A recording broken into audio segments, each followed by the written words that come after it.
Shalom, salam sehat bagi kita semua dimanapun kita berada. Kembali lagi di channel YouTube saya dengan saya sendiri Jeremia Hutajulu. Adapun tujuan dari video kali ini adalah untuk memenuhi tugas dari Ibu Nurelni Limbong, MPH, selaku dosen pengampu pada mata kuliah Penghantar Perjanjian Baru. Adapun topik video kali ini adalah mengenai Matius 6 ayat 5 sampai 15 dengan judul perikop adalah hal berdoa. Saya akan membacakan firman Tuhan dalam Matius 6 ayat 5 sampai 15. Dan apabila kamu berdoa, janganlah berdoa seperti orang munafik. Mereka suka mengucapkan doanya dengan berdiri dalam rumah-rumah ibadat dan pada tikungan-tikungan jalan raya, supaya mereka dilihat orang.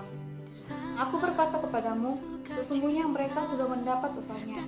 Tetapi jika engkau berdoa, masuklah ke dalam kamarmu, tutuplah pintu dan berdoalah kepada Bapamu yang di tempat tersembunyi. Maka Bapamu yang melihat yang tersembunyi akan membalasnya kepadamu. Lagi pula, dalam doamu janganlah kamu bertele-tele seperti kebiasaan orang yang tidak mengenal Allah. Mereka menyangka bahwa karena banyaknya kata-kata doanya akan dikabulkan. Jadi, janganlah kamu seperti mereka, karena Bapamu mengetahui apa yang kamu perlukan sebelum kamu meminta kepadanya. Karena itu, berdoalah demikian: Bapa kami yang di sorga, dikuduskanlah namamu, datanglah kerajaanmu, jadilah kehendakmu di bumi seperti di sorga. Demikian firman Tuhan.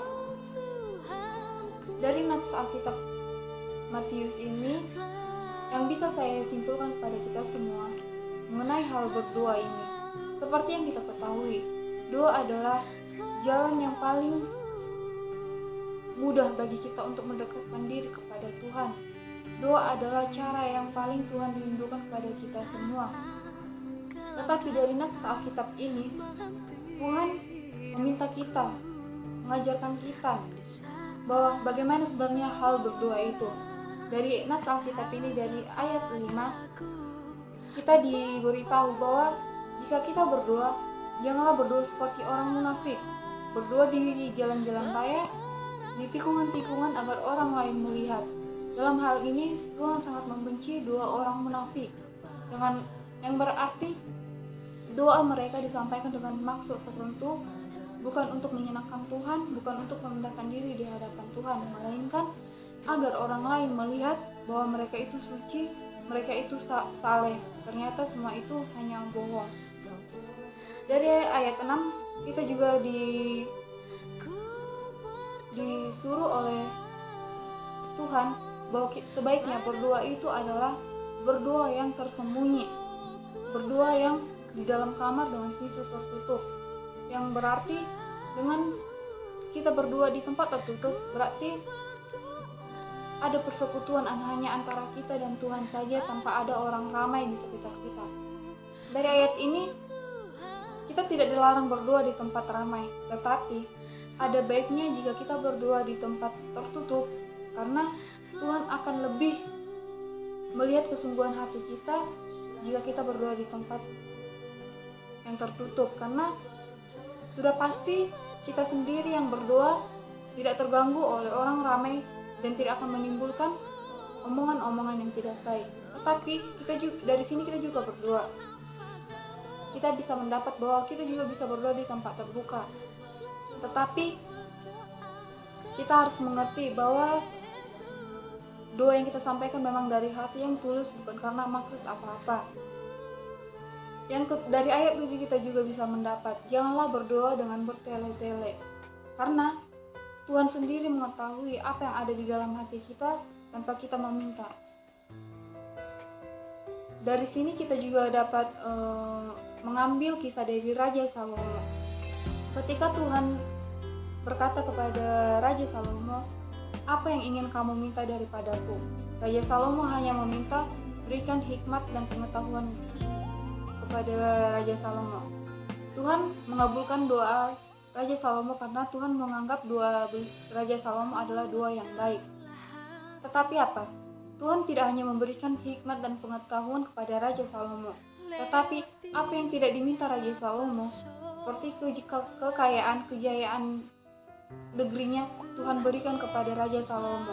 Yang artinya, tanpa Raja Salomo meminta, Tuhan sudah melengkapi semua apa yang diperlukan Raja Salomo. Seperti kita tahu, Raja Salomo menjadi raja yang paling berkuasa dengan hikmat dan pengetahuan yang Tuhan berikan. Yang bisa saya ambil dari kisah Raja Salomo ini, kiranya kita bisa berdoa kepada Tuhan. Berdoa bukan hanya untuk keperluan kita saja, berdoa bukan hanya untuk mencukupi keperluan kita saja, tetapi berdoa di hadapan Tuhan, untuk merendahkan diri di hadapan Tuhan, untuk semakin mendekatkan diri kepada kerajaan Allah.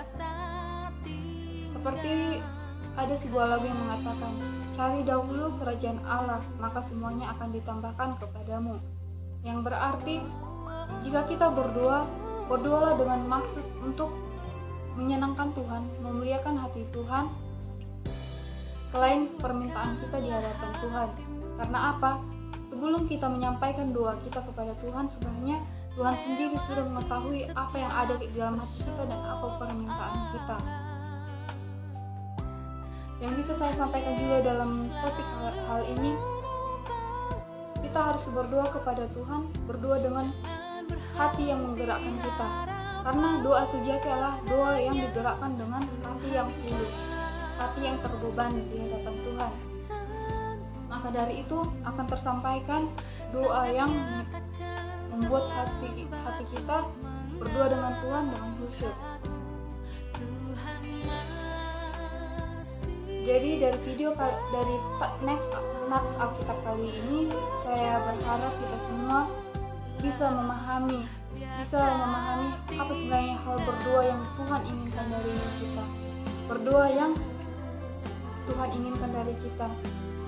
Dari video kali ini saya juga berharap kepada kita semua mulai supaya kita lebih belajar lagi bagaimana sebenarnya hal berdoa yang menyenangkan hati Tuhan, bukan hanya untuk menyenangkan hati kita sendiri.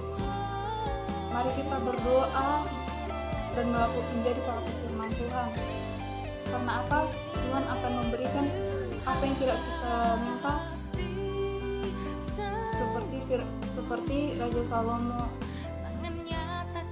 Demikianlah video saya kali ini. Besar harapan saya kita semua dapat mengambil manfaat dari topik kali ini. Terima kasih sudah berkunjung di channel YouTube saya. Jangan lupa like, subscribe, dan komen. Saya berharap kita semua dalam keadaan sehat. Sampai berjumpa di video saya di lain waktu. Terima kasih dan shalom.